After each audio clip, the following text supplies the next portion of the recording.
Today, you'll see two outstanding bowlers from the state of Wisconsin. We're greeting you from the red carpet Regency Lanes in Milwaukee, where the bowling center of the future is here today. Bowling with the Champs is brought to you in part by Miller Beer, purity you can see, quality you can taste. Miller, made the American way since 1855. And by Foster Pontiac, South 27th and Loomis, for its own record so far this year, Milwaukee's #1 Pontiac dealer. Good morning, I'm Hank Stoddard, and welcome once again to our 32nd consecutive year of Bowling with the Champs. And today we will complete the field for the third round in the men's division. Jeff Richgels from Madison, Terry Kulibert from Oshkosh, and the bowler that rolls the high three-game total today will make the final field of 8. 7 bowlers already out there. It's an outstanding field, and of course, one of these 2 outstanding bowlers will join that select group. The further the bowler progresses in the tournament, of course, means more money from the tournament prize fund, but each and every Sunday, Red Carpet Lanes donates additional money, $50 each time a bowler wins a game. There's $50 for the winner of the 3-game series, a $25 consolation prize should one of the bowlers fail to win either of the 3 games, and bonus money, $100 for a 700 series, $200 for 800 series, and last time on the show, Jeff Richgels came within 7 pins of collecting that $200 bonus, and of course, a perfect game means the bowler will have, for the use of 1 year, this 1987 two-door Pontiac Sunbird SE, courtesy of Foster Pontiac. Now, the bowler who wins the use of the car will select the color. It comes with all the equipment, including power brakes, rack and pinion steering, steel belted radio, AM radio, and a 5-speed transmission. Now, there are other prizes as well. The high 3, the high single game, longest string of strikes. We'll bring you up to date on those later on. Time now, however, to bring in Dennis. Dennis Wright, of course, providing expert analysis. Now, we've been saying as we're going along the quality of the field this year, Dennis, on Bowling with the Champs, and as the tournament progresses, this quarterfinal round, the final 8, is going to be outstanding, and no matter who wins here today. It looks like the best in some 32 years, and of course the 2 fellows on today, former champion Jeff Richgels, Terry, on the other hand, has won this year, I guess, in Green Bay. Both of them with international competition, and both members of that Fab-Ball team that's done so very well on the national scene. However, both with physical problems. A little bit, yeah, but they wouldn't use it as an excuse. Jeff's had some hand problems, and Terry another little problem, but I think they're going to forget them for about an hour and give us a good show. All right, we'll start with game #1 after these messages.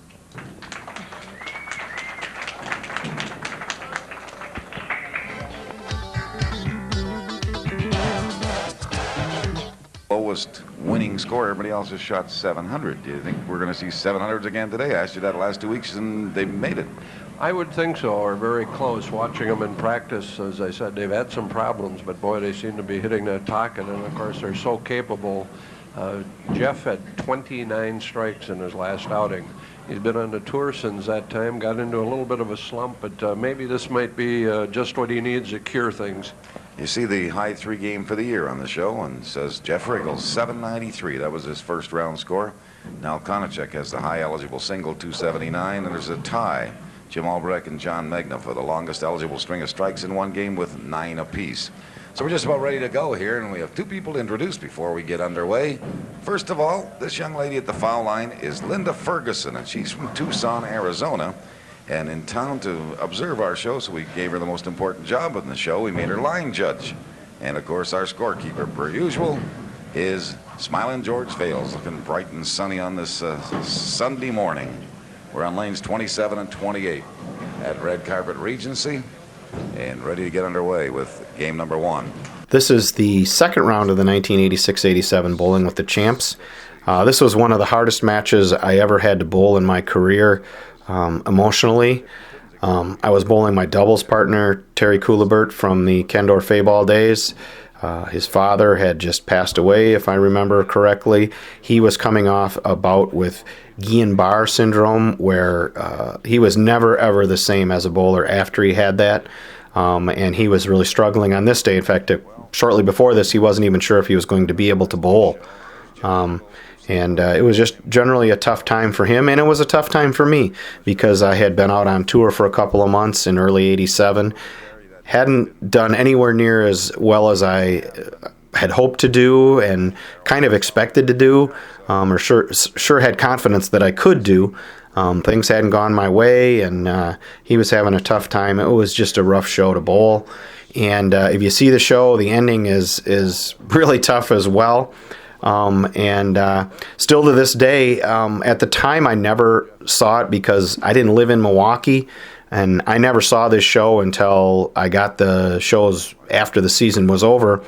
But I still to this day kind of question whether I fouled on the one shot you'll see late in the match. And if I had fouled, I would have lost. And I kind of to this day wonder whether somebody wouldn't have, after it aired, said something about that. I don't think you can really tell from that, but boy, Cooley had just joked about it with me over the years, and I don't know how I would have reacted if I'd have seen it. I didn't know about it until long after they aired, and probably didn't follow, but boy, it was just one more bizarre thing to add to this show. And I don't know if I'm going to say enjoy it, but I think you'll get a lot of wow factor out of watching this. It's a pretty bizarre hour of bowling. So enjoy. 10 pin and a spare in the first frame. Gets strikes in the second and third. Jeff Richgels with strikes in the first and the second. He's bowling the third frame right here on lane 28. 3 in a row. Yes, you sir. got it. Last time on the show, we mentioned a 793. The kind of series most people dream of. Started off with a lousy 238. And then got going. And he got a couple good games? Yeah, got a couple of good games after that. 266 and then 289. So that's just outstanding bowling. Well, Terry looking to tie this game up, and he does it. And there we see Terry's cornerman, Gary Pagel. I see a fellow sitting directly behind him who's very familiar, of course. Oh, Rich Wonders. Rich Wonders. Yeah. On the ABC. Gonna get back. Here comes a pin. Oh, there wow. it goes. All the way from the other side came, I'm not sure which pin, but it came over and took out that 10 pin and kept Jeff's string alive. Well, let's see. I wonder if they'll replay that. I would guess. I think they were replaying this approach to the line. At any rate, he is very low. Stays low right there at the point of release. A lot of power and roll and turn. I think the replay machine was tied up with that probably. And we probably won't see what pin it was. But what was your conjecture? I would guess it'd be the head pin. Well, we've had, what, 9 frames now? 9 frames and 8 strikes. And a whistling 10. So Jeff trying to keep the lead with a strike here in the 5th frame. He's had nothing but X's up there so far. Jeff also has got one leg up on that trip to Puerto Vallarta. He had 11 in a row. Well, not this time. No, he had a third of the way to the car too from Foster Pontiac for a year, but that would help him on that pro tour. He'd turn that car back in with a bunch of miles, wouldn't he? That's right. Well, here you'll see a lot of action on the left side, but they'll all dodge the 7. And he has it on the spare. So we can bring you up to date in his score now. He has 109 in the 4th frame, a spare up in the 5th.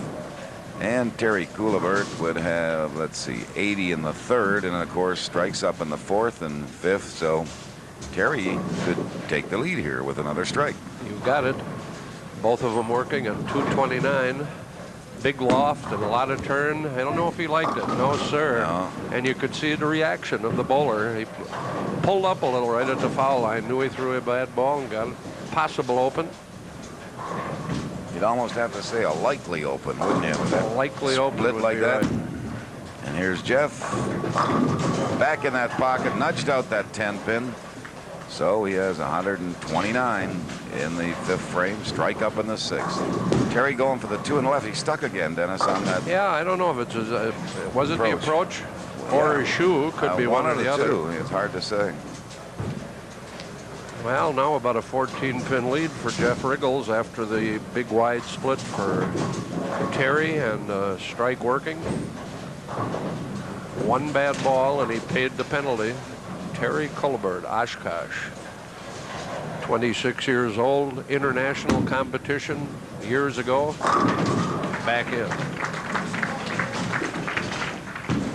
Tom Shem back there. Yeah, sitting there with Rich Wonder. Last year's champion. Right. And Rich, of course. And he took out the left side. Had a lot of excitement when Tom went all the way to the championship last year and lit up the town of Fort Atkins. I kind of missed those guesses at the score. Could have used 50, 60 bucks. And the Tuna's Helpers buttons. Tuna's Helpers, that's it. Well, Terry'd like to bounce back right here with a double. They're breezing Better along ball. in this game. Well, 10-pin wouldn't go down. Oh, and he wanted that one. Right there was important because Jeff looks like he's starting to just widen the gap here, and Terry really wanted to carry that one. And and he knew it was bad. He'll take that. He will take that because it had split potential, that ball.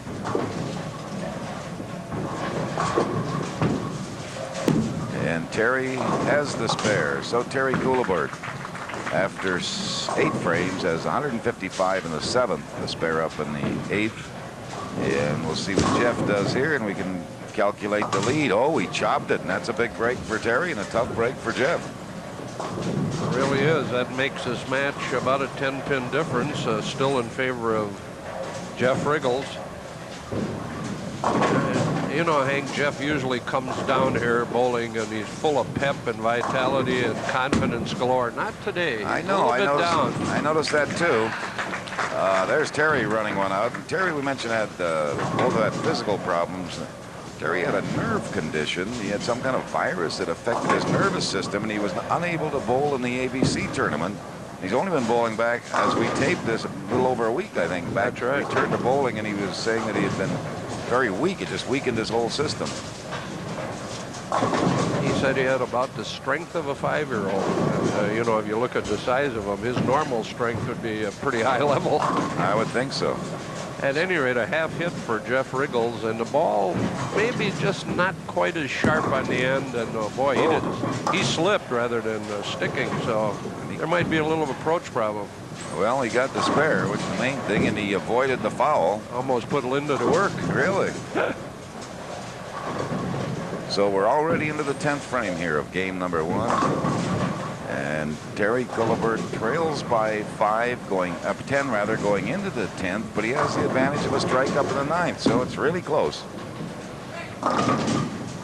No, he still has the 8-pin. Sometimes you leave a solid 8. But that wasn't the case. That was a railroad where the front and the 2-pin eventually fell. He actually got a break there. It makes it a much easier spare. Jeff he in got with the that left mixing side strike. out. That's a winner for game 1 for Jeff Richgels. He could add 10 to it. Terry, a reasonable single pin spare. Boy, we got to our left here, lots of activity on the bowling lanes. There's one of the state. Which state match is this? This is the team that, yeah. Team, yeah. And all the good bowlers are here. Yeah, they're all going to be around. Whoops, up in the nose. Last ball, though, so it doesn't carry the same penalty as if you get that split earlier in the game. Well, it hurt by 10, Hank. He might have doubled up and gone to 230. But it's not an open. And it's 2:15 for Terry Kulibert. For Jeff Richgels, it's going to be in the 220s. Got one of them. So it's 223. So it's close. Are we right there? Yeah. Yep. Look at this action down to the left. And there's that Faball, one of the Faball teams. You can see Daryl Meisel on the left side of your screen. Now they're bowling in the finals of the state match team tournament. There's Rich Wonders, Daryl Meisel, a whole bunch of other outstanding bowlers. And then further down, we have qualifying going on for next year's Bowling with the Champs. So a lot of outstanding bowlers in this particular establishment, Red Carpet Regency Lanes, here this morning. And we're ready to get back to action on lane 27. Jeff Richgels with the 8-pin lead. First ball, second game. And here, no, that pin, I thought that pin was going to come over and do what it did before and take out that 10-pin, but not this time. So he opens with the 10-pin lead. Of course, be trying to spare that. And again, that ball did not snap in there, Hank, like we're used to seeing from Jeff Richgels. A little bit, hitting a little bit soft. Well, he gets a spare.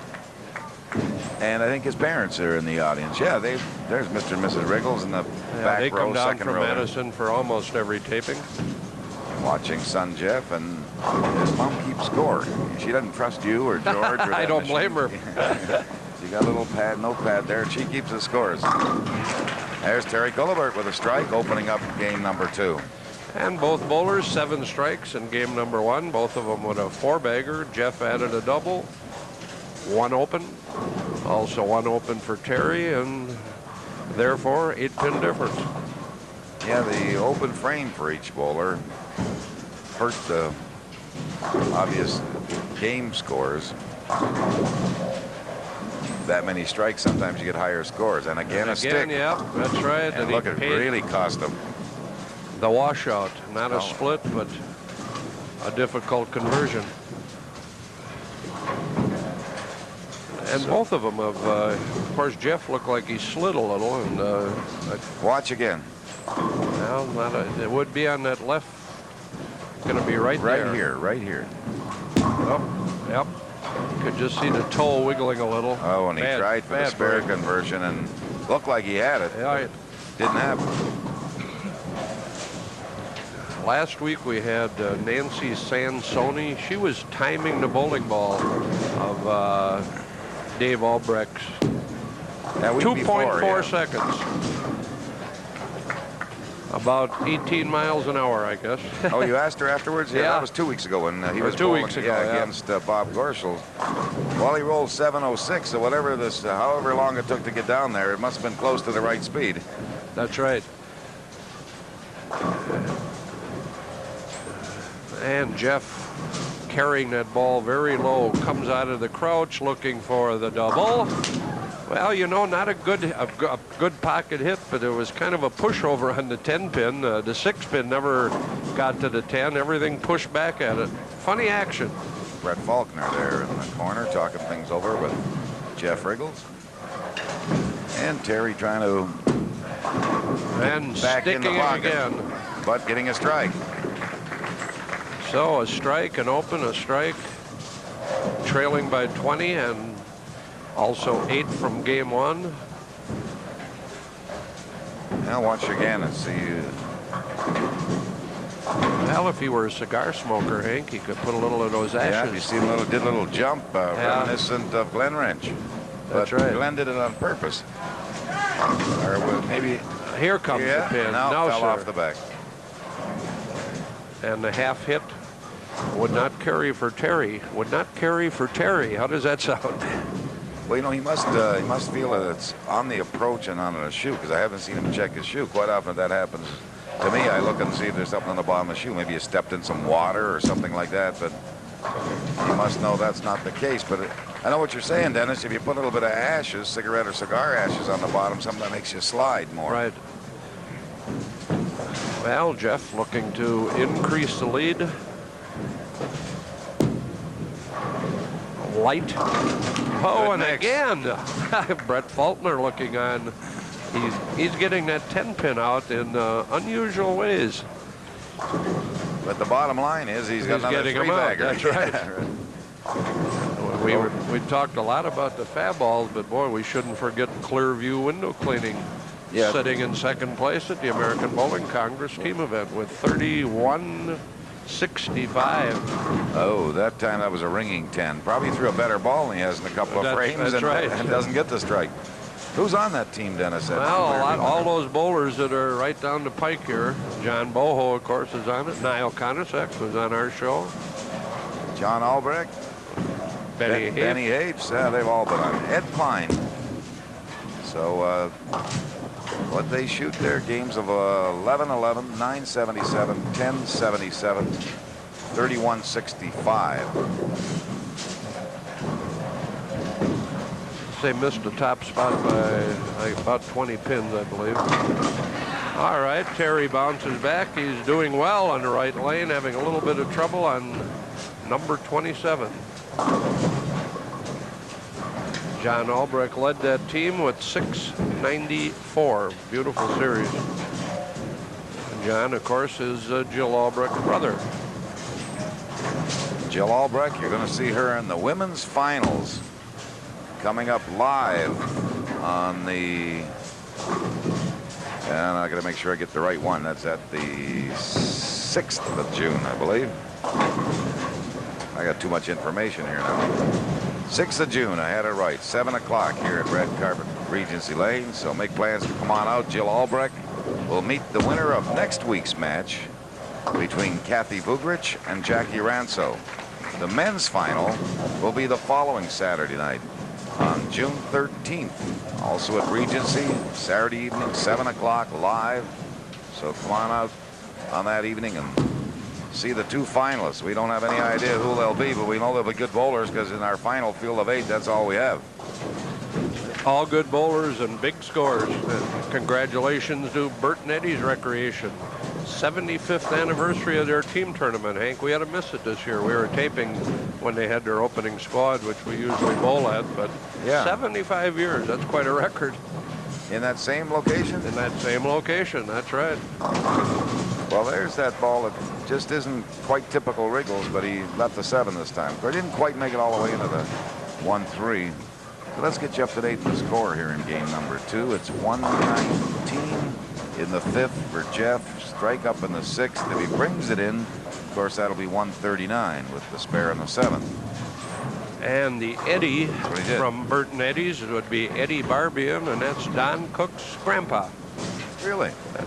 So it wasn't all a waste this morning. Really? 88 in the 5th frame, and a spare up in the 6th for Terry Kulibert. So he trails. Gonna have to get something going here. Oh, not that way. No, sir. Trouble galore. What happened there? The ball just did not finish.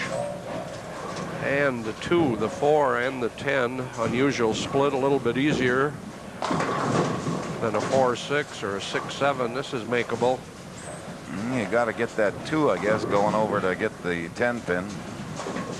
So obviously you have to hit the 2 on the left side. Another stick, and went by and just got the 4. Well, been a struggle with that left foot for Terry Kulibert. And I suppose you say, well, why wouldn't the other bowler be sticking? Maybe it is on his shoe. He never seems to be looking at it, though, as you said. No.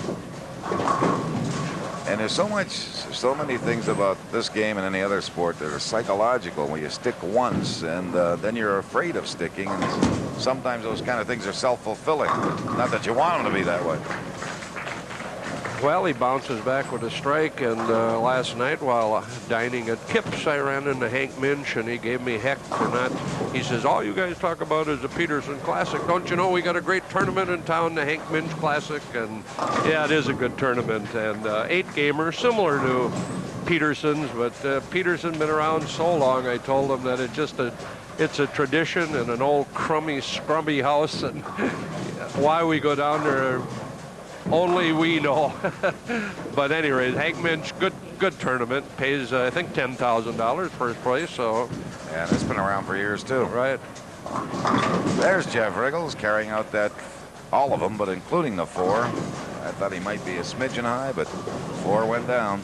And so he has another 3-bagger. He has spare, 3 strikes, spare, 3 strikes. Or, is that right? No, strike, spare, strike.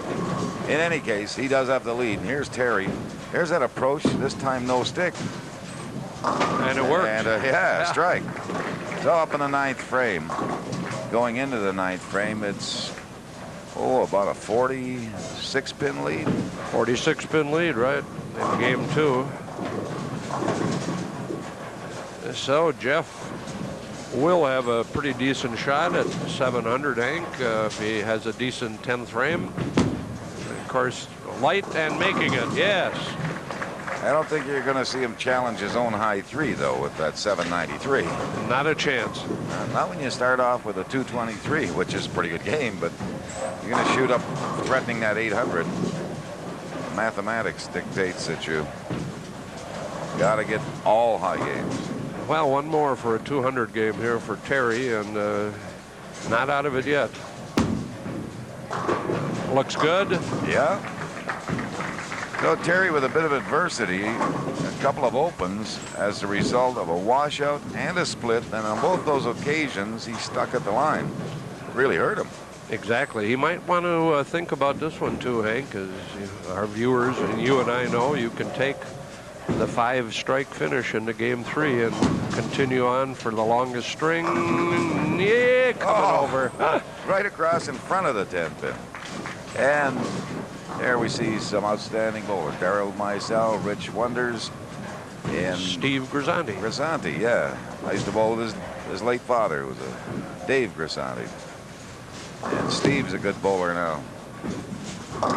Well, and slow and trouble. Yeah, that's his first ball of 10 frame. Could he lose this game? No, I don't think so. No, he cannot lose the game, but it's going to hurt his chances at 700. A bad count and a possible open. And it's going to keep Terry Kulibert's chances much better of winning the match. That's right. He's only going to lose this game by a little over 10 pins, so he's right in the match. What did I say just a few moments ago? 43.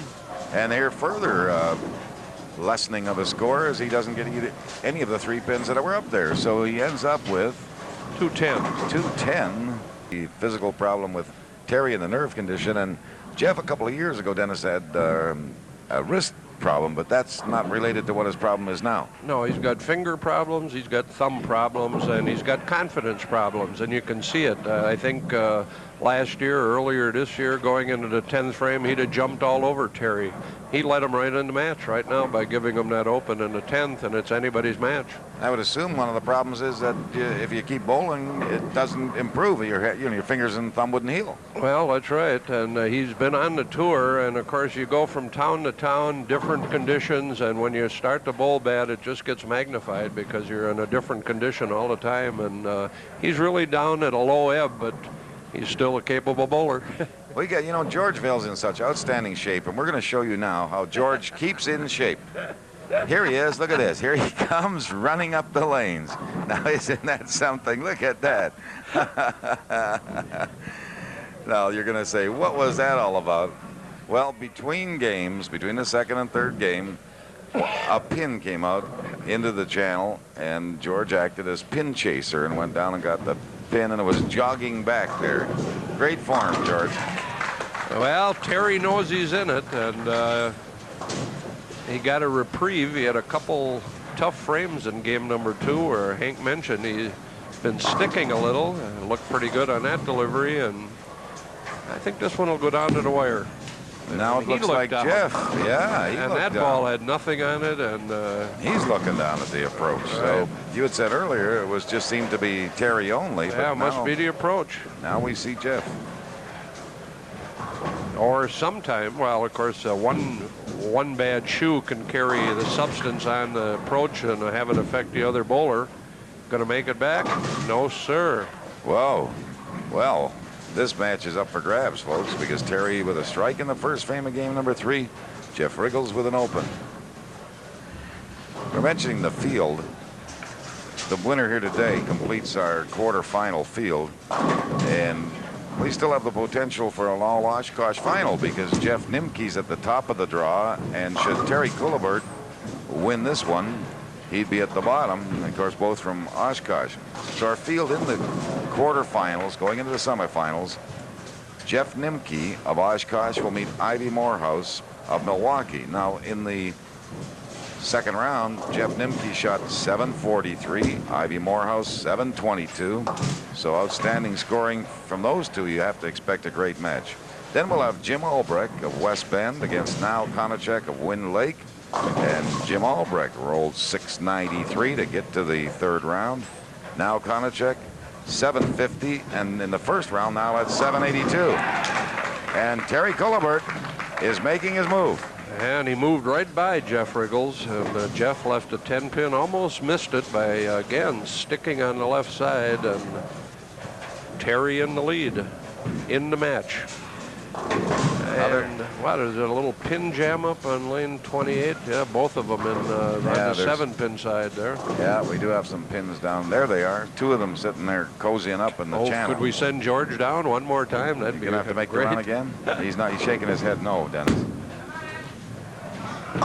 Oh, wow. Just when he took the lead, he throws it right back in Jeff's court.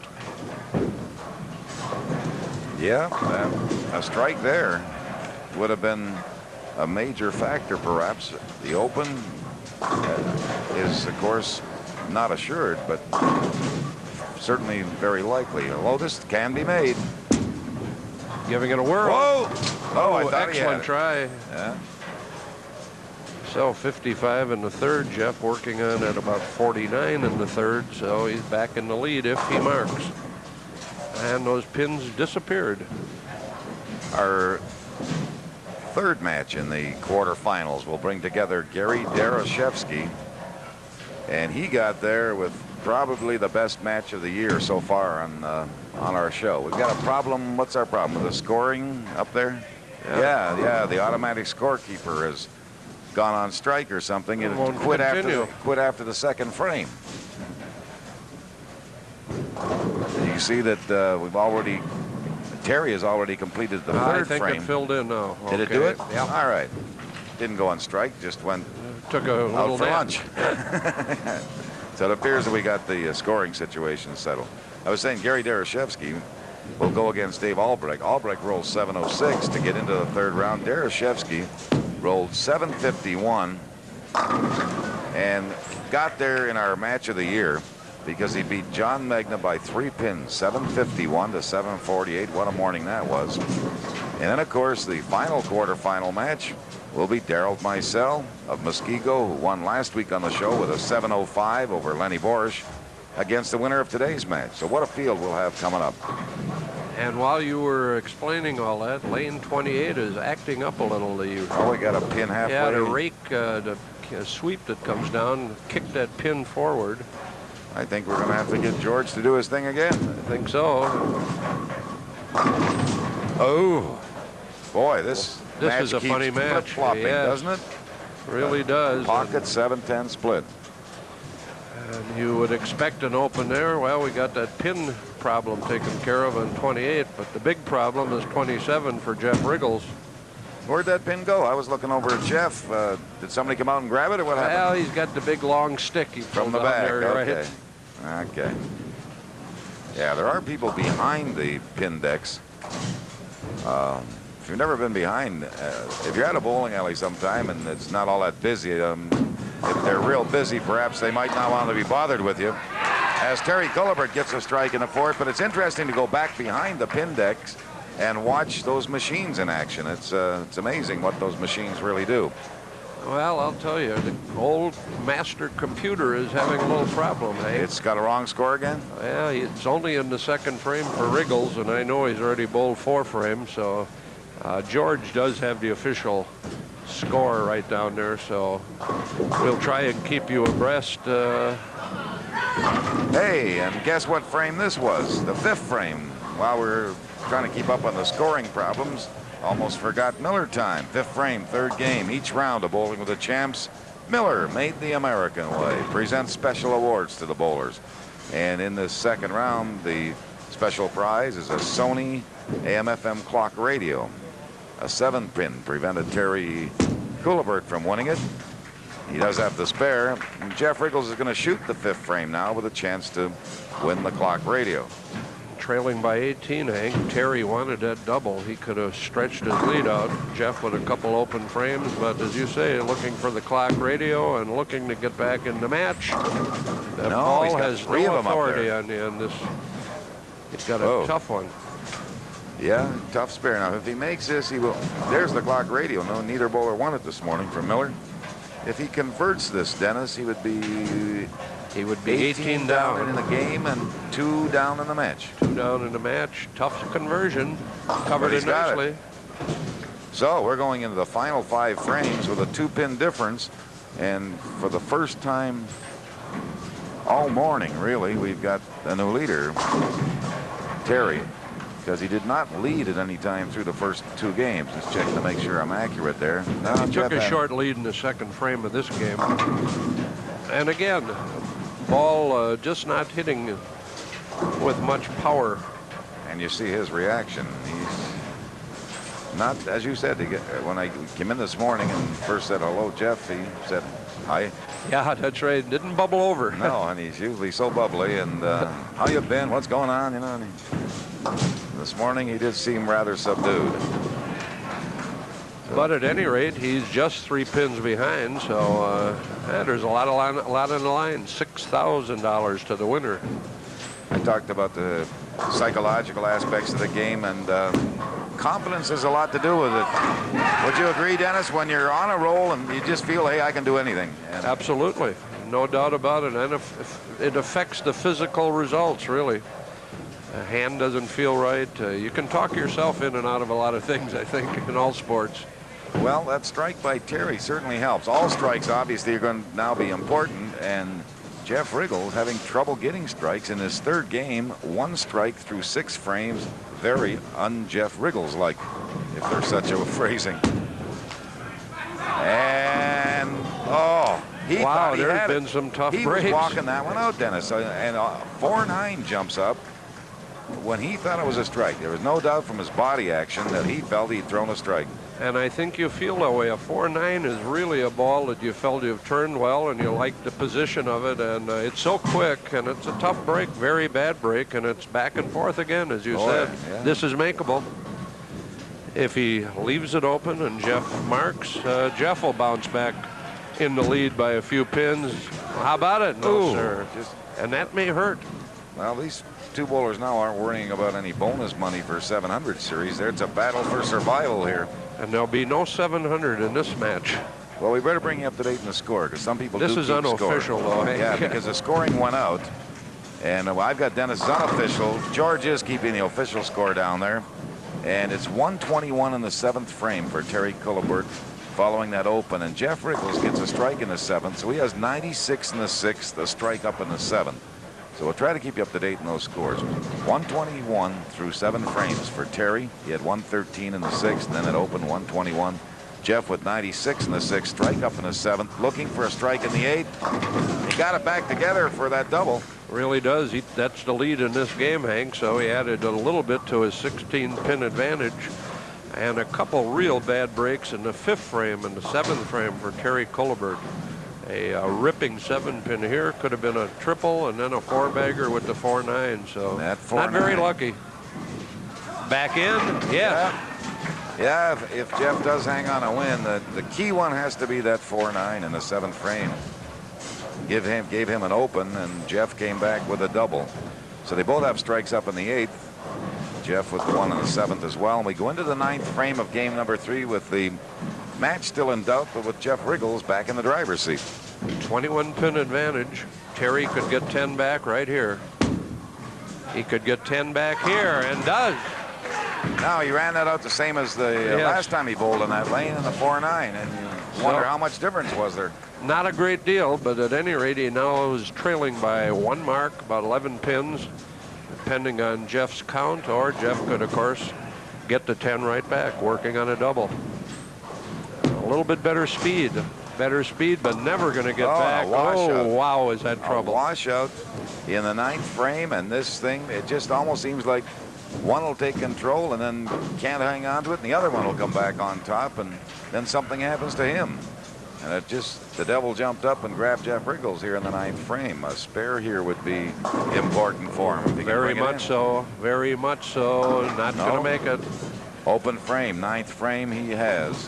151 through 9 frames for Jeff Richgels. And who would ever think you'd say Jeff Richgels has 151 through 9th frame? I think he stole my score. Terry back into the lead by just a pin or two. We have a chance of a tie also, Hank. Although I say mine is not official, so. Yeah, we have to check those scores. Well, there's a big strike. If he got that in the 9th, he would have locked it up almost. So let's see. We have Jeff working at 171 and Terry at 191. 20 pins, so he leads by about 4 pins. Oh, it's all down to the final frame here. If Jeff doubles right here, Terry would have to double. Oh, he didn't. Stuck. And he struck. He did an acrobatic up there. This is the craziest match I've ever seen. Wow, we're seeing everything here this morning. And Jeff just comes back shaking his head. But he forced Terry into a double position. So Jeff with strikes in the 10th and 11th frames, going to bowl his 12th frame now. And, you know, we have a nice warm day as we're taping this, and it's warm in here, and you can see the perspiration on the bowlers. That one right in the pocket. So after opening in the 9th, he comes back to strike out in the 10th, and Jeff Richgels, unofficially, because the scoring is out, has 181. Now, you say that Terry Kulibert needs a double. We'll watch and see how he straddled the foul line after he stuck. And of course, Terry Kulibert needs a strike, and he's into his approach. He was right at the line, but not over it. Oh, he's got a 7-pin, and look, he's down on the lanes. He knew he needed the double, and the 7-pin wouldn't go down, so Jeff Richgels has won this battle of survival. That's about what it is, and Terry really got robbed in this third game. 3 balls, the one in the 5th, the 7th, and that 10th. Okay, we're running a little late because of all the problems we've had here, and so we do know Jeff has won the match, and we'll come back and get you the official scores and talk with the bowlers after this. Terry, here's $50. We'll hope to see you next year. And for Jeff, here's $150. We'll see you next round. Okay, Joe, and $600 consolation money from the tournament. Terry, and what can I say? It was just a real tough morning. It was a real bad morning. Neither one of us bowled very good. Jeff's a great bowler. He'll do well on the tour, I'm sure, sooner or later. And if you're going to lose to somebody, you might as well lose to Jeff Richgels. But it was just a tough match today. Well, we hope you get your health back, and we expect to see you back in the future, Terry. Thanks, Hank. And Jeff, it was a struggle. It just seemed nobody wanted to win it. That wasn't the case, but that's the way it looked. Well, I've just been struggling so bad, and bowling your doubles partner and one of your best friends like that is really hard to do. And I know how tough things are for Terry, and things haven't been going good for me. I feel so lucky to have won today. I don't really think I deserved it, but that's bowling. We'll look for you back in the next round, and I'm sure things will be better by then, Joe. Yeah, I'm going to keep working hard. Hopefully things will come around. Who knows? Our congratulations. We got to get out of here. That's our show for today. Bowling with the Champs has been brought to